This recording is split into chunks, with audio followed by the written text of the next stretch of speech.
বিসমিল্লাহির রহমানির রহিম। বন্ধুরা, আমরা অনেক সময় টালিতে কাজ করার সময় আমাদের যে একজন ভেন্ডর আছে বা একাধিক ভেন্ডর থাকতে পারে, বাট ভেন্ডরগুলোর সাথে আমাদের লেজারটাকে রিকনসাইল করতে হয়। সেই ক্ষেত্রে আমরা কি করি, ভেন্ডরকে বলি যে আপনি আপনার রিপোর্টটা দিয়ে দেন আমাকে, আমি এটা আমার বুকের সাথে মিলিয়ে দেখি ঠিক আছে কিনা, দেন আমি আপনাকে ওকে করে দেবো। আদার দেন যদি কোনো ভ্যারিয়েশন থাকে আহ, সেটা আমরা সলভ করে নেব।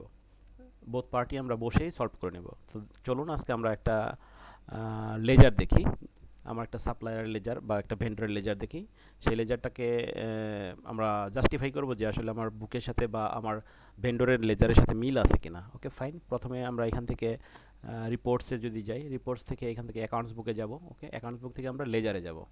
এখানে লেজারে ক্লিক করলে আমার যে পার্টিগুলো আছে সেগুলোর লিস্টটা এখানে চলে আসছে। আমি যদি শর্টকাটে বের করতে চাই, সাপোজ আমার একটা সাপ্লায়ার আছে, তার নাম হচ্ছে আর ইম্পেরিয়াল। ওকে ফাইন, আর দিলাম। এই যে আর ইম্পেরিয়াল আমার নিচে হাইলাইট হয়ে গেছে। আমি এখানে যদি ইন্টারপ্রেস করি, আমি আর ইম্পেরিয়ালের লেজারে ঢুকে যাব। Okay fine. এখন যদি আর ইম্পেরিয়ালের লেজারে ঢুকলাম, বাট এখানে শো করতেছে 1 জুলাই 2025 থেকে 24 আগস্ট 2025, বাট আমি শুরু থেকে তার লেজারটা দেখব।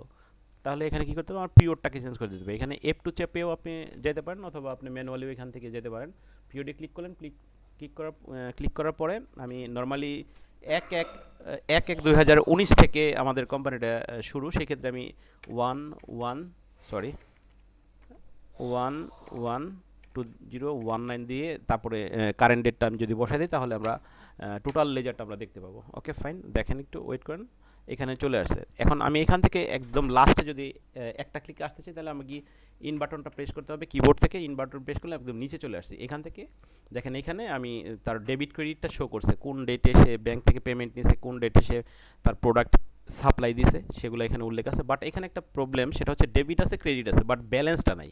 তো ব্যালেন্সটা বের করার জন্য কি করতে হবে, ব্যালেন্সটা বের করার জন্য আমি এখান থেকে বাম পাশে নিচে এই কনফিগার আছে, এই কনফিগার, ও মনে হয় একটু প্রবলেম হচ্ছে আপনাদের দেখানোর জন্য। ওকে ফাইন, তারপর আমি দেখিয়ে দিচ্ছি। এখানে কনফিগার আছে, দেখেন নিচে বাম পাশে কনফিগারে যদি আমি ক্লিক করি, ক্লিক করার পরে এখানে একটা পপ আপ মেনু আসবে। সেই পপ আপ মেনু থেকে আমি যদি এখানে এনাবল স্ট্রাইপ ভিউটা ইয়েস করে দেই, আর হচ্ছে শো রানিং ব্যালেন্স, এটাকে ইয়েস করে দেই।